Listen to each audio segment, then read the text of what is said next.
They say when times get tough, men make war, but women make sense.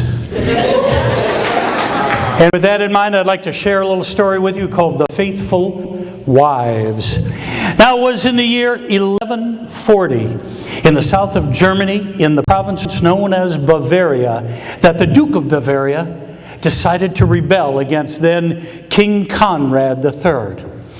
And the Duke and all his men went out and began to fight, but King Conrad's men outnumbered them and pushed them all the way back to Castle Weinsberg, where they had lived.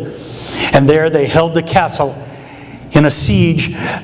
And yet, despite all the food and the stores that they had, they were dwindling as time went by as they defended the castle. And the Duke of Bavaria felt that soon they would have no more to eat, and he called his wife to him, the Duchess, and he said, "When the last grain has been eaten, we will surrender, and all the women and children will then be safe."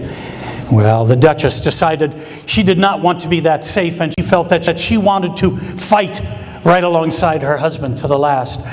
But it was Lady Elizabeth who said, "I have a better idea. Let me make a petition to the king, and if he accepts it, we will all live. And if he declines it, we will surely all die together."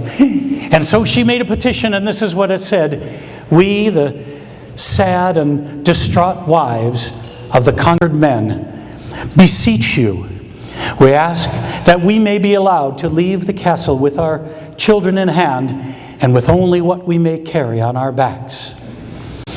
Now think, if you were forced to leave your home, your castle, the place you had loved for many years, what would you take with you? Well, the king found the petition and he granted it. And that night the wives made their decision about what they would carry on their backs. And the next morning, as all the wives from the castle made their way down that steep and narrow mountain trail away from the castle, King Conrad looked up and he laughed the heartiest laugh he hadn't done in many years. For there each wife was carrying on her back her husband. The king's brother said, "Wait, they must all perish. They rebelled against you." But the king said, "I am a man of my word. I will not go back on my word. But from this day forth, let this place be known as the Castle of the Faithful Wives." Thank you.